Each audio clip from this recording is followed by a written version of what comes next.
Happy birthday! Happy birthday! What's up, everybody? Welcome to a brand new episode of the Empire 161 Show. Happy birthday to Aaron Judge. If you ever are on YouTube and bored and stumble across this, or wherever the heck you may find it, happy birthday, big fella, because it's great having you with the Bombers, man. It definitely is. Glad you decided to re-sign, captain, and take on the ship for another 9 years and forever, pretty much. That's just kind of how we roll. But thanks for joining us on this Wednesday afternoon after a Yankees matinee win. It's a nice, good feeling to get this going on. And thanks for joining us. If you're joining us on the Facebook live stream, if you're joining us on YouTube or Twitter or Instagram, or if you found your audio on the podcast, we always appreciate the support. And with me, as always, is Lisa. Lisa, what's up? Hey, so of course, happy birthday shout out to Aaron Judge, and happy birthday to my oldest nephew and godson TJ, aka Trinity, who shares this day with him. He's also a Yankee fan, so Happy birthday, TJ! TJ's up in college right now, studying and getting ready for finals. So good luck to you on that. But yeah, as I said, we have 3 different series to talk about today, and we're going to get through them as quickly and painlessly as possible, because a lot of it is kind of it's more yuck than yum. It's not what you want. What? Say it again. It's not what you want as it's a not what you former want manager at all. However, as Ed mentioned, today was a good day to end this series on. Today we saw some promise. We'll get into that. I'm looking forward to diving into the chat and talking about that with you. So, yeah, let's see what we got. All right. Sorry, I am slowly sharing out the show because I had alerts pop up on my darn phone. Damn phone. Whatever it is. All right, there it is. Done. So, yeah, thanks for joining us. And we're also excited to jump into this. And you're right, we'll make the painful parts as painless as possible, but we got to call it like we see it, because this is what you do. Before we get started, though, please make sure that you, during the broadcast today, you show your support by sending us stars. It's a digital gift that helps us earn money here at Pop Culture Pro, so we can keep this whole grand thing going here. So come hang out, talk some Yankees baseball with us, and let's get rolling. So, all right. So first up, we'll go back to the series versus the Angels last week at the stadium, where the Yankees welcomed in Shohei Ohtani, Mike Trout, and the Angels. And it was quite an exciting series overall. I mean, but night one did belong to the Angels as they topped the Bombers 5-2. Clark Schmidt took the loss, only going 3 2/3, 6 hits, 4 earned runs, 5 strikeouts. And honestly, not much to say about the Yankees offense besides being 4 for 29. But they had 7 walks. Like early on in this game, I know Ohtani went ahead and first pitch he saw, he blasted it to right center. And, he did what you knew you weren't going to hold him down, too long. The dude's too much of a great player. Thankfully, he did pitch the day before in Fenway, and that was a whole rain smuttled, fiasco. They didn't even get a real start out of him. But the Yankees had their chances early. I mean, they had Villages on base to start scoring, and they just could not get a big hit. And that's extremely I wonder at times if it's even more frustrating than some of the other games we're going to talk about when they just don't get anyone on base. It's just like, this is 1, 2, 3, 1, 2, 3, 1, 2, 3. But I don't know, Lisa. Like this was a tough one. This was a tough one. I mean, quite a few games that we're going to talk about this episode were tough games, just because the Yankees are better than what they were not producing in these games. So, I mean, yeah, I feel like sometimes you got to roll with it and just get out of that funk. And hopefully, today was a really great sign. I don't want to jump ahead. I'm just really excited to talk about today because there was so much to talk about. But I do want to say this with that game when Shohei hit his 4th home run of the year. It was 116.7 miles per hour, which is the 7th of his career with a velocity of 116 plus, which puts him in the 3rd place. Obviously, with Judge having 15 of them and Stanton, the beast, or the weirdo, as Aaron Boone says, with 26 of them. So he's got a lot to go to catch up to them. I'm sure he will at some point. He's an amazing hitter and an extraordinary athlete. So yeah, it's amazing. And also the buzz throughout this series at the stadium. I actually was at this game and I was at the Thursday late afternoon game. Still don't understand that 4:00 start, but yeah, there was definitely a buzz. There was plenty of Ohtani jerseys there. There was some Japanese baseball fans there too, so you kind of got that feeling there. I wanted to get your opinion on this, and we haven't spoke about this yet, but Yankees were selling Shohei Ohtani jerseys in the team store during the series. Yes. Now, full disclosure, I have seen teams in other ballparks and stuff, and the Yankees a little bit. They've started to sell like caps of the opposing team. I just feel like with teams like with tickets being available anywhere now, it's not like it used to be where it's just like you had to be local. Now you can just go online, and people, I feel like they travel more for different sports now. Mm-hmm. I would like, screw it. Let's go ahead and make a couple of bucks. I mean, it is a business in the end, but I've never seen jerseys being sold. Like, that was like another level.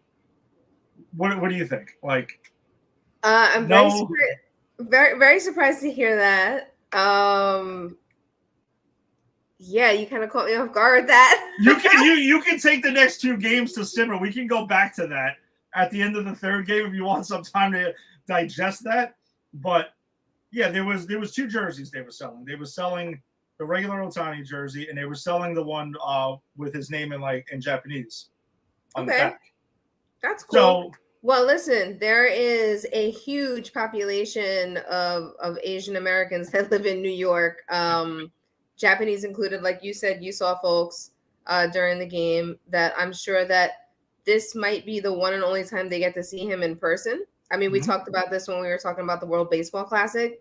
So for people like that who don't get to see players from their home countries very often, particularly when their home country is Japan across the world, I mean, I think it's cool for that reason. As I just said, he's also a very extraordinary player. So, like, I get it for that too.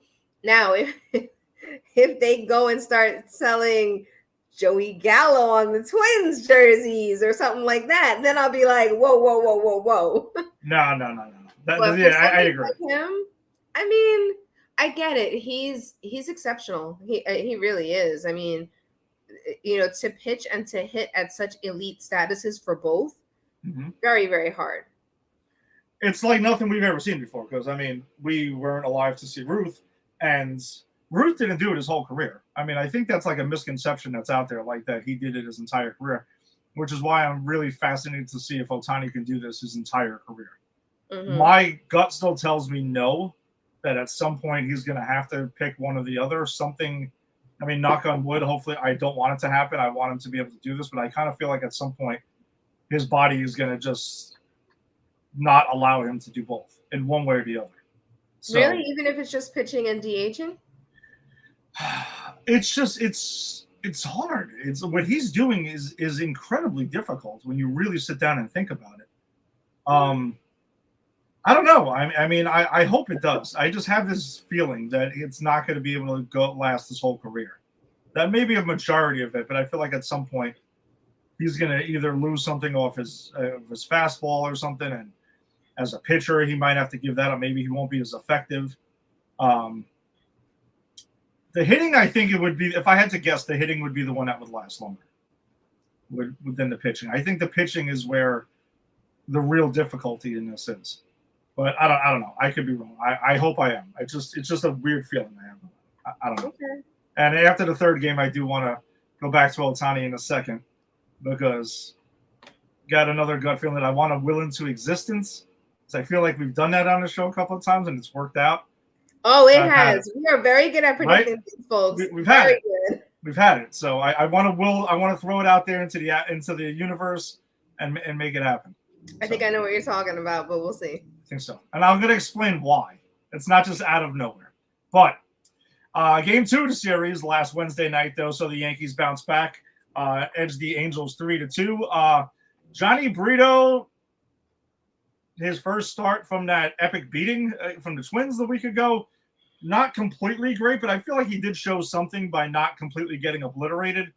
He only lasted 4 1/3, 3 hits, an earned run, 3 walks, 3 Ks, so not his best, but not his worst. Not his worst, but for a young player, like you wonder what's going to happen after something completely insane happens to them like that. So he could have just totally, for lack of a better term, shit the bed, and that could have been it. And then who knows? But he showed me a little something here.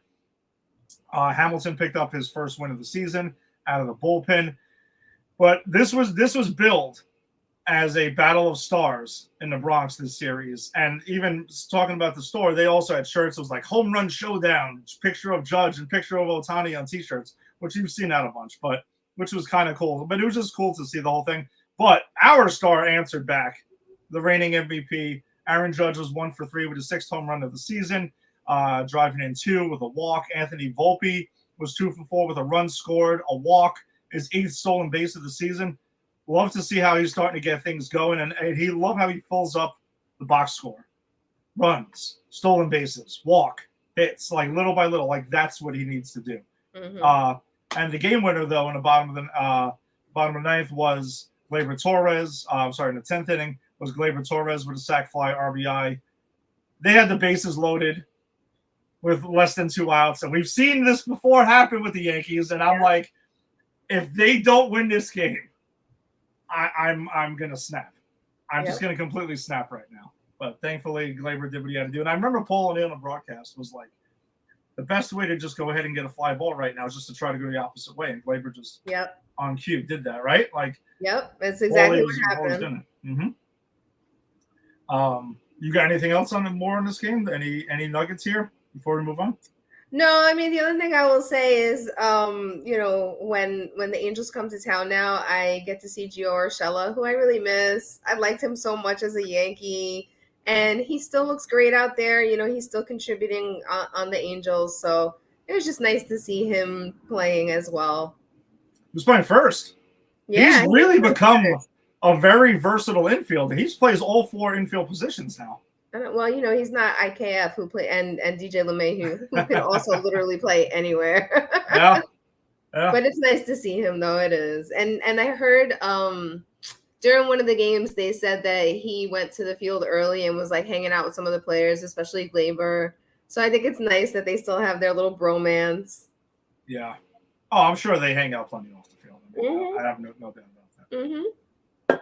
But last Thursday, though, Yanks went ahead and clinched the series by beating up on the Halos. And I guess we're going to do a little wordplay with Beat LA from the Lakers Celtics little 80s thing. That became a whole Beat LA thing, though. They went ahead and beat LA because whenever I hear LA in baseball, I think it's Dodgers. Yes, La, as I like to just call it at one point. But Nestor went ahead and got his 3rd win of the season. He went 6 innings, 4 hits, 3 earned runs, 2 walks, and 7 Ks. Anthony Rizzo really had a monster day. 3 for 3 with an RBI and 2 walks, 2 runs scored. So on base all 5 times he came to the plate that day. So that was pretty impressive. Peraza was 1 for 4 with 2 RBIs, runs scored and a walk. Glad to see him playing more because I feel like if the kid is up, you got to play him. I mean, otherwise, what's the point? Jose Trevino, though, 1 for 4, 3 RBIs with 2 doubles. IKF was 1 for 3 with 2 RBIs as well. And some interesting catches in center field this day. I felt like he didn't get the best look off the bat at them, so it made them look a little bit better than maybe they were going to be. But he's still learning. He's still adjusting. Yeah, I'll cut him some slack on that, but he made the plays. So. Mm-hmm. As long as he makes them, I don't care how. Exactly. It can be a little bit of an adventure, but I think he's honestly been pretty solid out there so far. You know what? He's more solid than somebody else. Oh, God. And that's sad. That's really sad. So sad. Hitting Um, and in the field. We'll talk about him more in a minute. You got anything else? You got anything on this game before I throw something into the universe now? No, go ahead, throw it in. Yanks have got to be making a serious push for Shohei Ohtani in the offseason. That's what I thought you were gonna say. You know what it is? It's from the whole jersey thing, the marketing thing, and like you can go ahead and push this to Hal. Number one, for the record, the Yankees pushed hard after Ohtani when he first was coming over from Japan.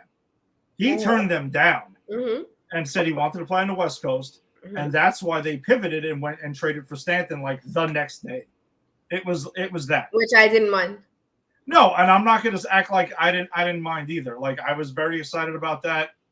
Ohtani at the time was not a known quantity at that time. We had no idea what that was going to look like. Was he going to be Hideki Matsui or Ichiro, or was he going to be Keigawa?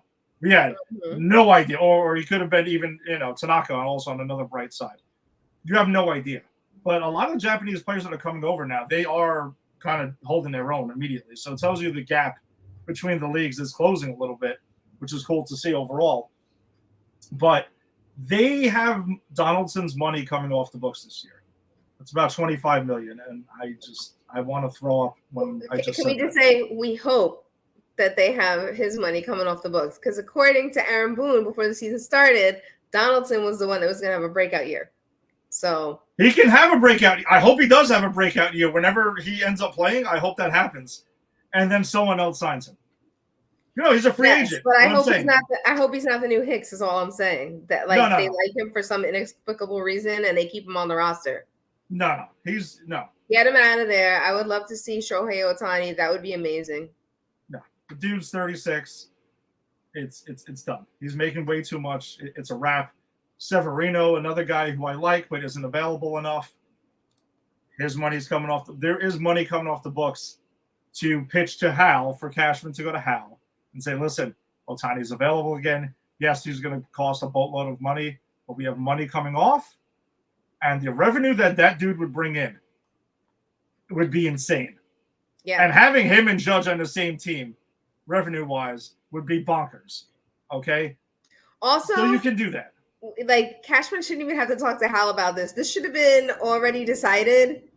Like, I don't know why it would have to be a conversation. Hal, just pay the money. Because if you don't, the guy across the river in Queens will. He will try hard. Cohen's going to come after him. I have no question. Make no mistake about it. Absolutely. Stevie Cohen is going after him. Yankees they need to be serious contenders on him. That's my point. They need to go hard after him. The Dodgers, who have a lot of money they're resetting their luxury tax this year. They're absolutely going to go after him. And now if they get slighted again and say, he's going to stay on it, he prefers the West Coast, two things. One, I wouldn't get upset because then obviously the Yankees don't exist on the West Coast, so can't do anything about that. If he ends up going to the Dodgers. But the other thing is, if you're Ohtani's agent, you cannot tell him to say that out loud because that means you're taking the Yankees out of the mix. You're taking the Mets out of the mix. Let's just throw the Red Sox because they have money sometimes. And I don't know what their deal is financially. It's very strange. Mm-hmm. But your point is you want everyone in. All the big money teams you want in. So you can't say the East Coast isn't an option. So. At the very least, you want the big teams in because whatever team you ultimately have in your mind that you want, you can raise the price because you hear all the other teams throwing out their numbers.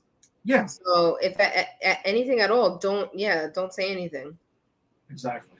But boy, would that be something? 17 is also readily available. Boone's wearing it. He ripped that number off his back in 2 seconds. Why is he even wearing 17? Why did he change? I don't know, but I know that there was that story that was out there a couple of weeks ago about the Yankees supposedly made a request to Major League Baseball about like coaches not wearing numbers. I could give a shit less if the coaches are wearing numbers, honestly. I don't even know if that story is really true, to be honest with you. It sounded like it was BS, which is why I didn't even share it on our Facebook page, but I don't care. They all wear jackets now and pullovers and stuff like. Yeah, I mean, he barely wears a jersey. He's always wearing that blue pullover thing. Yeah, and then you got, hoodies and like 90-degree weather. It's complete insanity. But Sleeveless hoodies, yeah. Yeah, which I don't understand that whole thing. That thing blows my mind. I don't get that. I mean, it's either or. Either you're wearing the hoodie or not. No. It's not either or. It's preferable when Giancarlo Stanton wears it. The sleeveless hoodie? Yes. He just needs to have his arms out all the time. Oh, but can't he just wear a short sleeve shirt though? It's better. It's better when it's like the hoodie. Arm. It's the whole arm. It's better. Fine. He makes it work, Ed. He makes it work. I'll take your word for it. It's fine. That's the case. I just the lightweight t-shirt hoodie. I don't understand. It's mind-boggling to me. Not like brunch mind-boggling, but still mind-boggling. Or baby shower, or any shower. No. Baby. Well, yeah, no. It's the bridal shower. Bridal's the one. Baby shower, I totally understand. There's rules though with the baby shower. Okay. I think we should save this for another episode. No, I'm gonna finish this thought now because this is it. You've let the cat out of the bag with this. Okay. You invite me to a Puerto Rican or Dominican baby shower. Let's go. Let's do this. Because that means that the shower part of it is gonna last 20 minutes. Yeah. And then that party's going on until the next day. It's insanity. Any other one? I'll pass. No, pass. I'm good. I don't need to be there. So. No. All right. Let's just go ahead and get this rolling here. Then the Yankees went ahead and welcomed in the Blue Jays, who went ahead and shut down the Yanks by a final of 6-1. Domingo Germán took the loss. He went to 1-2 on the season, 6 innings, 5 hits, 4 earned runs, 2 walks, and 6 Ks. Yanks offense 5 for 29 on the day. So not much there. The lone bright spot was Oswaldo Cabrera hitting his first home run for the season, going 1 for 3. So. Yeah, real quick fact about Vladimir Guerrero Jr., although I hate to say a fact about him, he doesn't need any help. That was in the top of the first, that was his 11th career home run at Yankee Stadium, marking his the most at an opposing ballpark and a franchise best 607 slugging percentage against the Yankees. So he basically kills us every time he comes to the stadium. Oh, he's definitely a Yankee killer. And he also had some comments that, about never playing. He'll never, ever play for the Yankees. Yeah. Guess what, Vlad? Nobody asked you. I don't recall the Yankees asking him anything. Also, when it's towards the tail end of your career and the Yankees are maybe, for some weird reason, one of the only teams that want to pick you up, I'm sure you're going to reconsider. Yeah, we'll see how that goes. Yeah. Good luck with that, little Vladdy. All right, that brings us to Saturday's game, which was a wild one. The Yanks won in a walk-off. That was a marquee game. That was a big one there. You had Alex Manoah starting against Garrett Cole. Excellent pitching matchup going into it. Did not disappoint. But Cole took a no decision, going 5 2/3 with 4 hits, no earned runs, 2 walks, and 4 Ks. So you'll like a little more length out of him, but you'll take that. Still another good start. Cordero picked up the win out of the bullpen. But Anthony Volpe, all right, in the bottom of the 8th inning, hit his second home run of the season to tie the game. The Yanks went ahead and down at that point. No, I'm sorry, it was tied at that point. A 2-0 lead. Gleyber Torres, though, was 2 for 4 in the day. DJ LeMahieu was 1 for 1, who had the walk-off RBI single in the 9th inning. So Wandy Peralta is the one who ended up giving it up in the top of the 9th, though. Interesting moves by Boone here, going to Holmes early and then going to Wandy again. Hasn't worked out. No. Well, this one was different, though, because Holmes didn't get lit up. It was Wandy who got lit up in the 9th, who shouldn't have been closing there. So I know he likes to go with this, right-handed lane, left-handed lane. How about you stick with your closer? Yeah, how about you just go with what you know? Yeah, let's just stick with that. There's no reason to reinvent the wheel.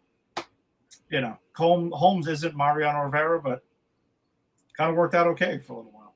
I mean, I don't know. I'm just throwing it out there. So, just a thought. Lisa, you got anything on this game before we move on to Sunday's fiasco? No, not for this game. Okay. So that brings us to Sunday afternoon. The Yanks went ahead and lost to the Blue Jays 5-1, losing their first series of the season. So that streak was snapped. Clark Schmidt took the loss, went 0-2, 5 2/3, 3 hits, 3 runs, but none earned, because we had a little sloppy defense going on there with one Anthony Volpe, who had a pretty big error. A walk and 8 strikeouts. Lone bright spot for the Yanks offense was DJ LeMahieu going 3 for 4 with a double on the day. The Yanks went ahead and moved on to Minnesota, which did not fare much better than it did on Sunday. They lost by a final of 6-1. Johnny Brito took his second loss of the season, only lasting 2 2/3, 3 hits, 3 earned runs, 3 walks, and 1 strikeout. DJ LeMahieu continued his hot hitting, 2 for 3 with a walk.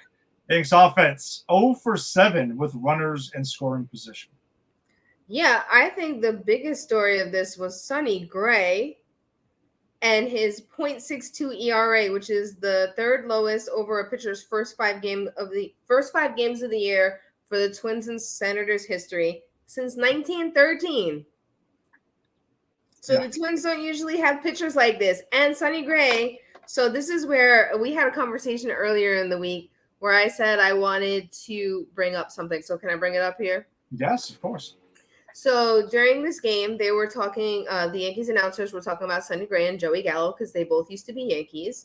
And, you know, they had mixed to bad reviews while being on the Yankees. And at least one of them has found consistent success on another team. And one of the things that I appreciated that I believe Jeff Nelson brought up was, you know, when he was a pitcher during his time, they didn't have team psychiatrists or psychologists or any kind of therapist on staff. Now that's so much more common, and I am a social worker by trade. So when I heard that, you know, my ears, you know, perked up a little bit, and I was like, that's awesome. You know, I really hope all professional athletes have that that support in their teams, or at least in their personal lives, because one, you're traveling all the time, and if you have a family, you're away from your family more than you're with them. And for some folks, that might be a good thing, but for a lot of folks, that's really hard to deal with, especially if you have kids, whatever, you know, a new partner in your life, whatever. It's really hard. Being on the road a lot, traveling a lot is hard. The wear and tear on your body is hard. Having to play 16 straight games in 16 days is really hard. Having to play in, you know, like very hot or very cold conditions is hard. So all of those things add up to, like, yeah, you need to talk to somebody sometimes. And clearly somebody like Joey Gallo, who really floundered under the pressure of being under the New York lights, really could have used that. And I've talked many times on this podcast about how I think Aaron Hicks, it's more mental than anything else. I also thought Aroldis Chapman, it was more mental than anything else. So to be able to have that support, that additional thing, could go a long way to the success or the complete burnout and breakdown of an athlete. I know that there have been people in other sports who have been really vocal about this, particularly some female tennis players. I know the Olympic gymnasts probably could have used support after things that they've experienced and abuse. So I don't know. I just hope that this is something that they talk about more. I also want to name that I think it's interesting. To my knowledge, I could be wrong, but to my knowledge, you do not hear of any players who are LGBTQ, particularly in baseball, football, and basketball. It is extremely rare to hear that. I don't think I've ever heard that about a baseball player, at least while they were playing, if not even after. So let's keep it real, folks. There are players that we watch that are in the LGBTQ family, and I am totally okay with that. I am an ally. No problem with that at all. Be happy. But imagine having that as a big secret in the clubhouse whether your colleagues, your teammates, the administrative staff know about it or not, the majority of people don't, because you don't want the media to find out about it for any reason, even though it's way more common now. So for that thing alone, to have that as your thing that you're trying to keep to yourself can destroy your mental game for playing a sport. And the mental part is the biggest part of playing any sport. Yeah. It's like Yogi said, what was it? 90% half mental?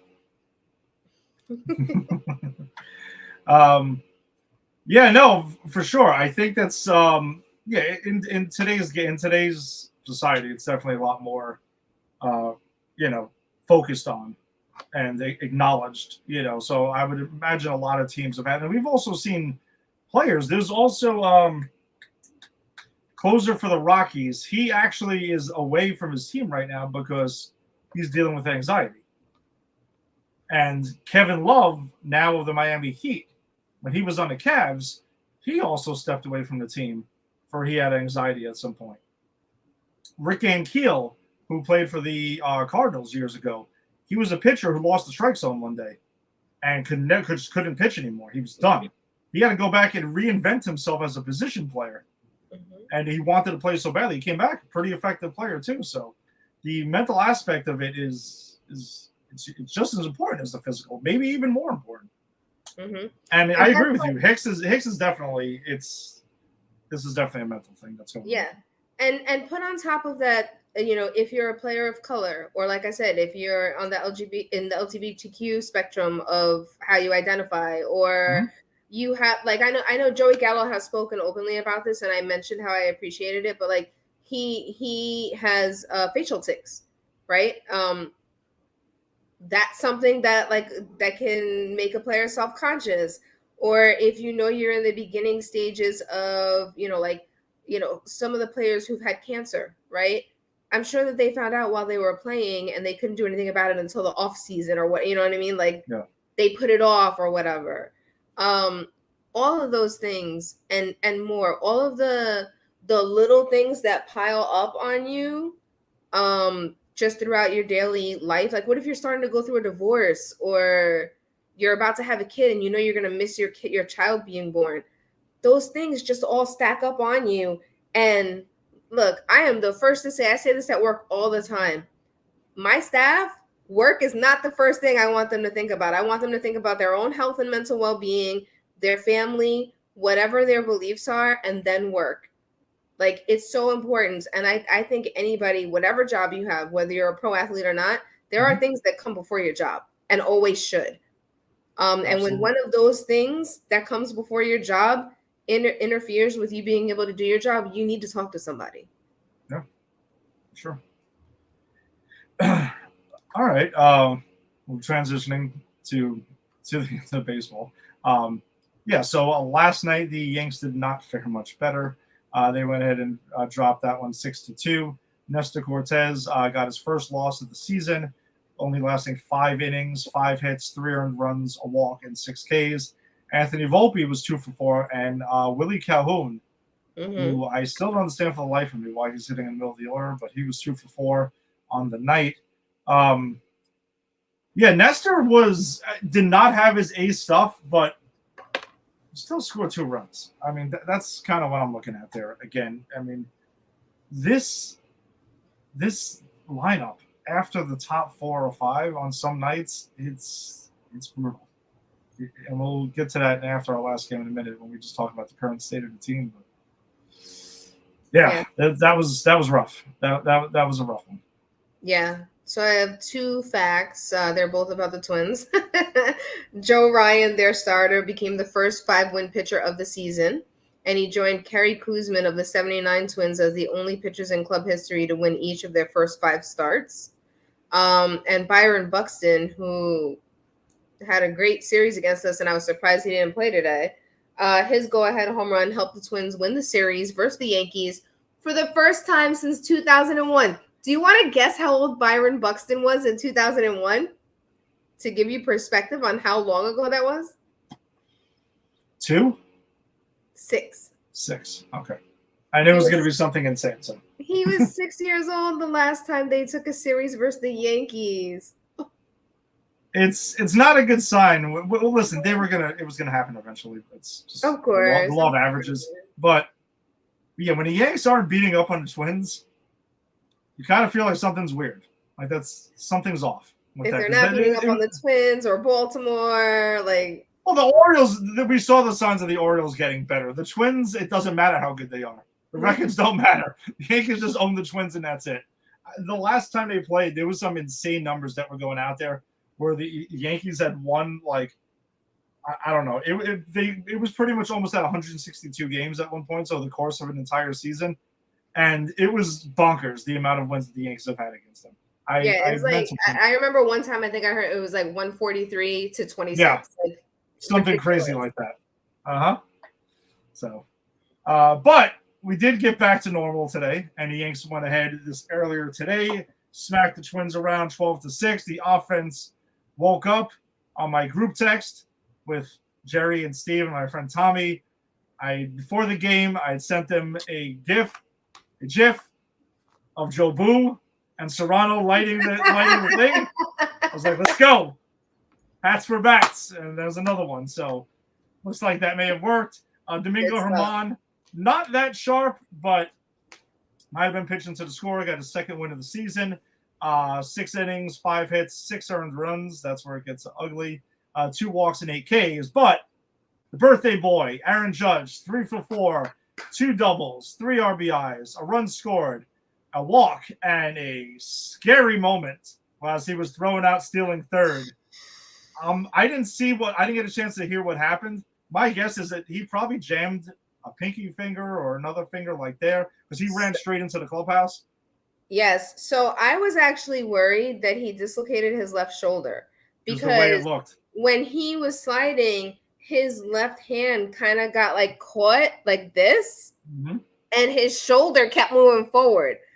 But then at the end of the play, what seems to have been the bigger thing, I want to know how he feels tomorrow. Yeah. But the bigger thing seemed to be as his left hand and arm were like they were literally stuck for like a good, I don't know, couple milliseconds. His entire right hand, which was the one that didn't have the mitten on it, jammed into the base, and so did his shoulder a little bit. Like I don't know. I'm concerned about how he's going to feel tomorrow. Oh, I'm sure he'll probably be sore tomorrow. But what was encouraging is that he at least stayed in the game and kept raking throughout the game. But he kept flexing his hand. I was concerned that he immediately ran into the clubhouse. Like he got up from third and just went straight through. But yeah, he did. He kept squeezing and going like this to his hand. And I don't know if you noticed this too, but when he got up to bat again, his right hand looked bigger because he had it wrapped. Oh yeah, that's what I'm saying. I'm hoping it's just something where he went to the clubhouse to maybe get it. You know, when you've jammed your finger, you got to get it. You're notorious for. Yeah, it's just what it is. I mean, you know, I played basketball a lot when I was younger and stuff, and yeah, you jammed your fingers all the time. So you just had to get someone to like really pop that thing out, and it still hurts. It definitely still hurts. That's why I was thinking when he kept flexing it, it kind of reminded me of something that would happen. But well, Anthony Volpe though was 2 for 3 with a double, 3 RBIs, 3 runs scored, and 2 walks. Gleyber Torres 2 for 5 with his 3rd home run of the season and a double and 2 RBIs, 2 runs scored. Anthony Rizzo was 2 for 5 with a double, 2 RBIs and runs scored. Everyone had a double, 2 RBIs. Except one person did not join the hit parade. Yes. It's okay, though. Everybody else hit, and we needed that, particularly the bottom of the lineup. All right. Before we get to all the hitting and amazing things that happened today, I do have several fun facts from this game. I was delighted by the conversation. So when Aaron Judge, nope, it wasn't Aaron who hit the home run. Aaron Judge, prior to his 31st birthday, which is today, had 226 career home runs, which made him 4th in line behind. 4th in line all time? Of the Yankees. Of the Yankees, okay. I thought maybe we were just saying Major League Baseball. Mantle? Mm-hmm. He was number Oh, one. naming the three. Okay. Gehrig Was number two. and Ruth. Yep, number three. I was going to say I wasn't sure with Ruth though because of his time with the Red Sox. That's why I was like maybe that was the trick question there. So the most interesting part of this to me though was that so they all did that before their 31st birthdays. Aaron Judge didn't start playing baseball until he was 24. Yeah. Went to college. So imagine if he started at 19 or, like 18, 20. Even Anthony Volpe, who was he just turned 21, I think, or 20. He's about to turn 21 or 22. 22, his birthday's in a couple of days. Mm-hmm. Aaron Judge, if he had just 2 more years, would have way more home runs under his belt by now. Fun fact also, Aaron Judge on his birthday. 412 hitter, 7 for 17, 5 extra base hits, and 7 RBIs.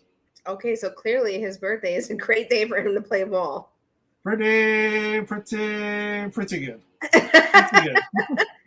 All right, I have a fun fact, and then I have a fact that blew my mind, and I need to discuss it.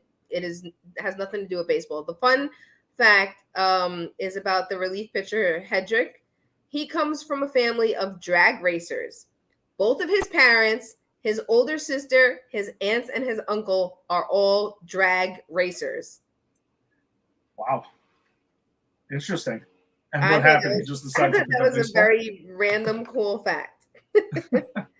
And okay, here is the most incredulous, stupid thing I've ever heard in my life. I am extremely biased, so I'm just gonna say that.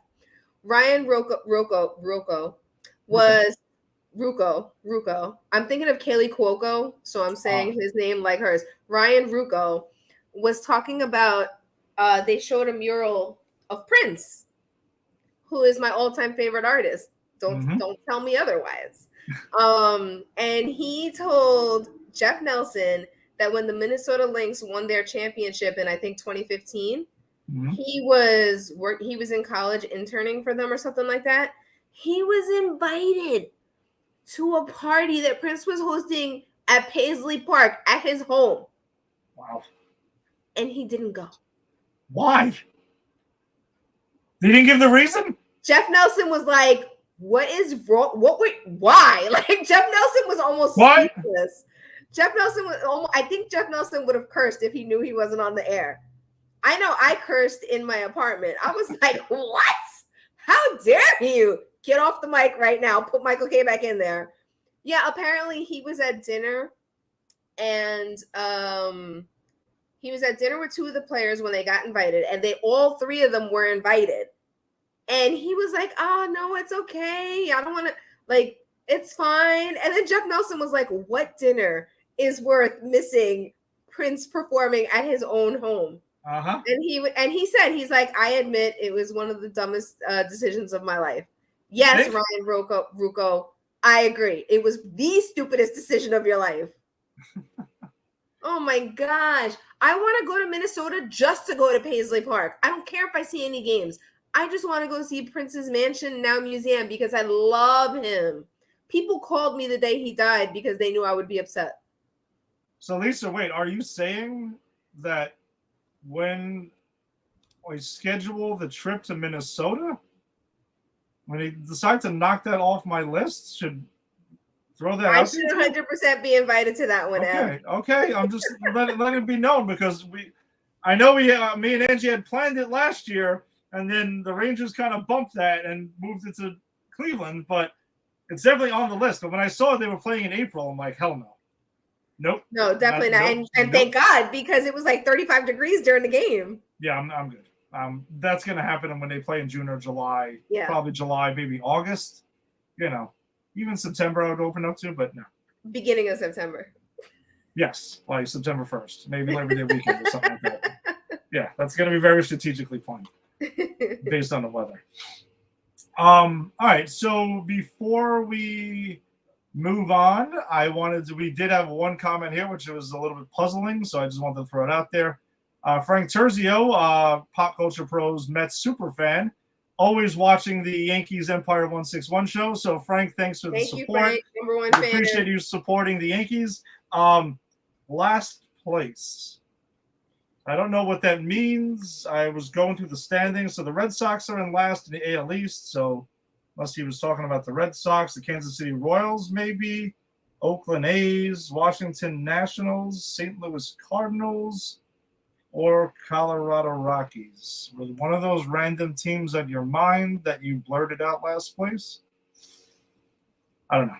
Questions for another time. But thank you for supporting the Yankees home on Pop Culture Pros, Frank. We appreciate you supporting the Yankees. That's Frank, you should give us a star for how many times you come on our podcast and leave comments. Yes, we always appreciate you supporting your beloved New York Yankees. Yes. Okay, so let's move on then. And what the hell is up with the Yankees offense? I just wanted to take a few minutes to discuss this, which is why I decided to wear my Next Man Up t-shirt, because their Yankees are having a boatload of injuries. Like, there's no mistaking that, but offensively, Stanton is a big bat to have out of the lineup.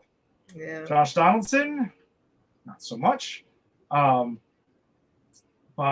Harrison Bader will not. If you're expecting him to come in and bang 30 homers and drive in over 100 runs and bat 300 or some insanity like that, I would love it if it happens, but he hasn't historically been that kind of player. Like, he's an excellent defender. He should be a solid contributor, but, he will be better than Hicks. He will be better than Franchy Cordero. He will be better than Willie Calhoun. I'll give him that. And he will be better than IKF. Like, I'm excited for when Bader comes, and he started his rehab assignment, so my guess is we'll probably have him back this weekend or maybe next week for the Guardian series.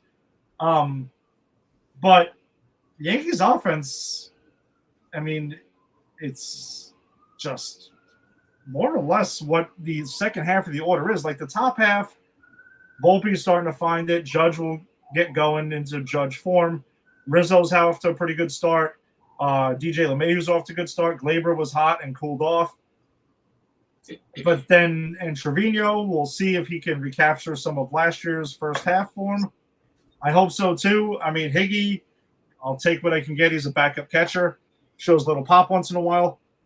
But I feel like we talked about this last year, Lisa. The bottom of the order needs to, you can't be swinging for the fences. You need to get runners in motion more, play a little small ball at the end of the order, because you don't exactly have, boppers 1 through 9 in the lineup. The pitching has got the excuse, but they're the ones who are more or less holding up their end of the bargain. Mm-hmm. So you can't really use that as the crutch. Carlos Rodon hasn't thrown a pitch yet, but he's not going to show up and start batting cleanup. Right. It's just not going to happen. There's only one Shohei Ohtani.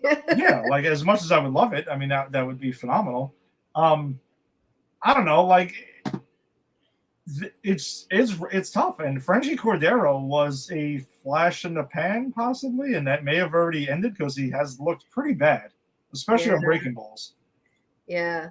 So I liken this too. I've been watching a lot of the NBA finals because my partner loves basketball. I am not a basketball fan, but I could follow it. And one of the reasons why I don't there's a few reasons, but the reason that's tied to this is that I hate in the fourth quarter how pretty much all they do for the last 5 minutes is foul each other and then just go for foul shots. I hate that so much. Or they all try to rain threes, right? If everybody's Steph Curry all the time. I hate that. I went to the Nets game this past weekend, and the third and fourth quarter, the Nets kept trying to hit threes and missing them all. And I'm like, can you get some layups? Can you stay in the game? Because it was a very good game up until you started doing that exclusively. So I liken numbers 6 through 9 or 5 through 9 of the Yankees lineup to that. They're trying to hit the long ball. You can't. That's not why you were brought on this team. You were brought on this team for your speed or for your defensive skills, not your offensive skills. What I liked today and what they need to keep doing is what they did today. Throw down a bunt. steal a base, be aggressive, smart aggressive not on the stupid base aggressive. path. Be smart aggressive on the base path. Because a couple of I think it was Glaber, like made it all the way. Was it Glaber? Somebody made it all the way to third. Yes, there was a throwing error, and then somebody else laid down a bunt and shook up the starting pitcher. Like, just lay down some bunts and run. Even if you get thrown out, the other batter, the base runner is going to move, and that's what we need. Because all we need to do is get back to the top of the lineup so that they can bring those runs in. Thankfully, though, everybody was hitting today except for DJ. Sorry, DJ. And everybody was contributing, but that's what we need. We need singles. We need bunts for a hit. We need those things more than we need flyouts, pop-ups. Pop-ups shouldn't be happening nearly as much as they are. Productive outs, like Yes, that's what you can do. Like it's not going to show up in the box score as much, but guess what? Just moving, just the bottom of the order. I'm not going to be some of these fans who are like, oh, the top of the order. Let's have the cleanup man dropping down bunts. No, that's just insanity. That's not baseball. exactly. But yes, when they get Bader back, that'll probably. I'm guessing that means the end of Franchi Cordero, or that'll be Willie Calhoun. One of those two is going to go, so that'll clear that up. Less playing time for Aaron Hicks as well, which is never a bad thing. Less than barely any. I would love that. At what point do you just eat the contract? I, honestly, he's not making $50 million a year. Should have happened last year. I agree with you 100%. Like it just looks like it's a bad fit for the Yankees and for him. It's just not working for any side. And even last night, it looks like he's jogging in the outfield and stuff. Like, just go somewhere else, like Oakland or somewhere like that, and just where no one's watching, and just refine your swing. You know, like just go away. Just go away, man. I don't know, man. He's a tough one because like IKF is extremely versatile now, Yeah. and I'm good with that. I don't love him as a hitter, but Hicks is just it's tough. It's tough. And Donaldson, had a setback in his rehab. Not cheering for anyone to get hurt, but definitely make sure you're 110% healthy before we come back. If you need until November, after your contract expires, you can do that. Whatever it is, it's fine. Just take your time. No, don't rush. Don't rush back. DJ has got third base locked down and just fine. It's okay. Even Peraza, it's fine. Yeah, Peraza hasn't really shown much at the plate either, but he does need to play. Like if one of your top prospects is up, he needs to play. And as far as solutions go, I mean that's kind of Bader. I don't know when we're going to see Stanton again. Unfortunately, it sounds like he's going to be out for a bit. Jason Dominguez got off to a slow start in Double-A, but has been starting to heat up now. Hoping he pushes the buttons by midseason and forces a call up, because that kid is. He looks awesome. So that could be another way to go about it. Or if there's a trade up Cashman's sleeve or something like that. Ryan Reynolds was the guy we talked about all offseason, and he just re-signed with the Pirates. Yep. Pirates are off to a good start, so not good signs for him getting traded to the Yankees at all.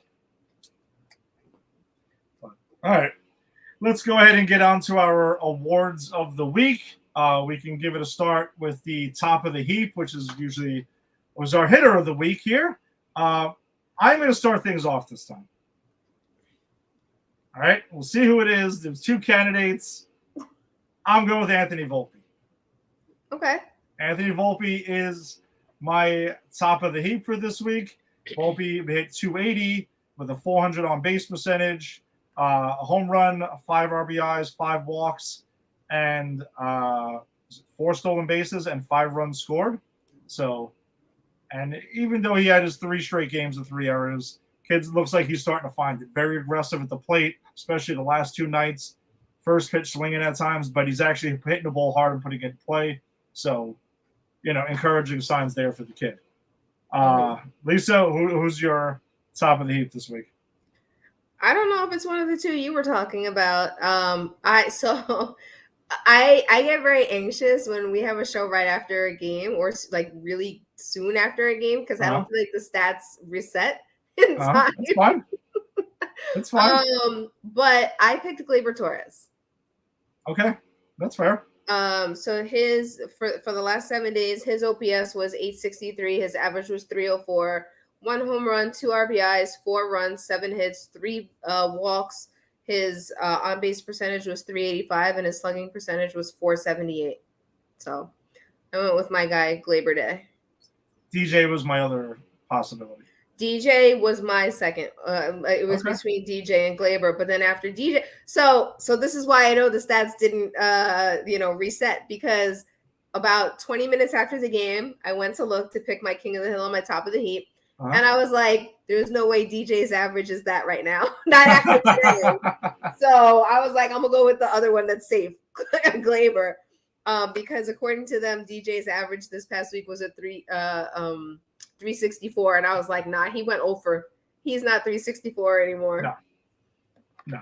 So also, the limited amount of bats, it goes up and down. So yeah, especially at the beginning of the year. Yeah. All right, King of the Hill, pitcher of the week. What do you got, Lisa? You start this one off.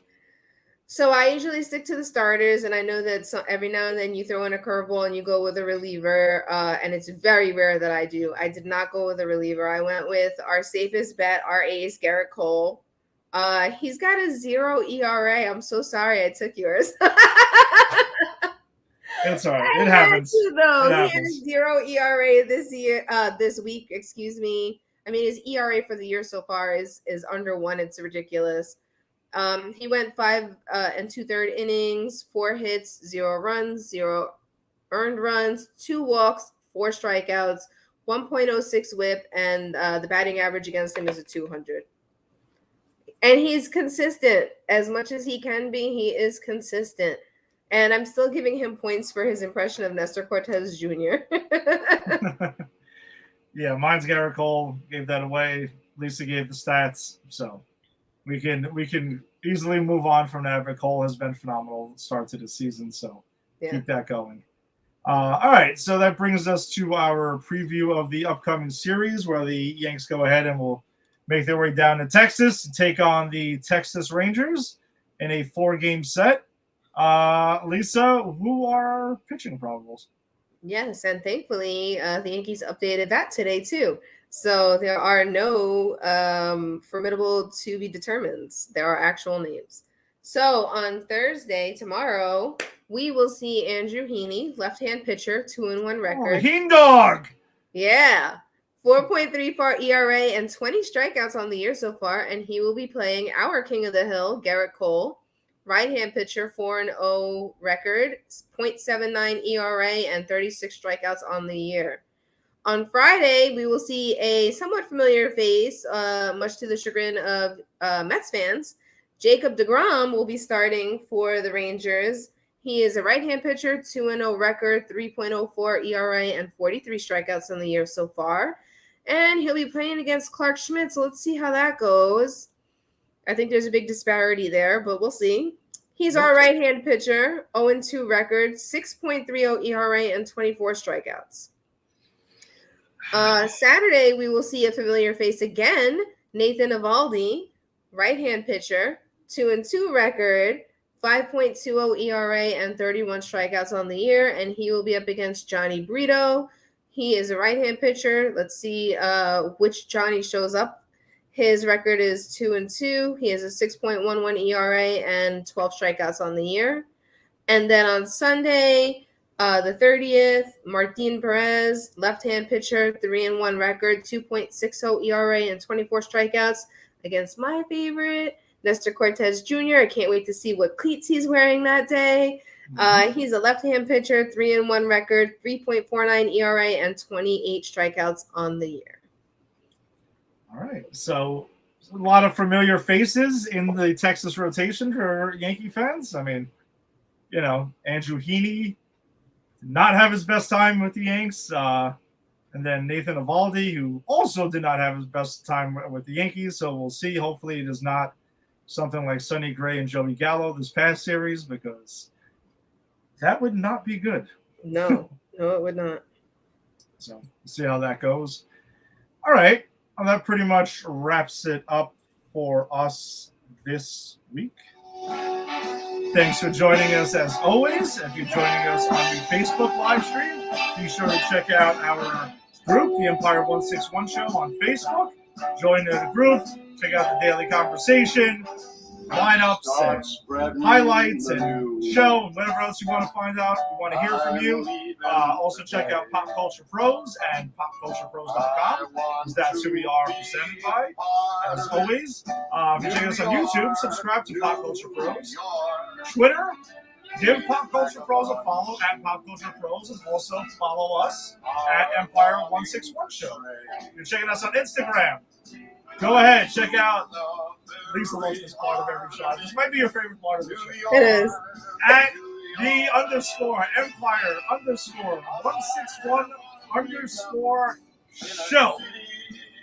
Do you all hear the sarcasm dripping from the man who does not have an Instagram account and doesn't understand? Yes! This is true! No TikTok! No Instagram! Woo! No, I'm just kidding. It's fine. Lisa handles that account. I handle the Twitter and the Facebook. We both gotta handle the Facebook. Like, Edward and me. Yeah, well, go ahead and check it out on wherever you found us. Check out Pop Culture Pros.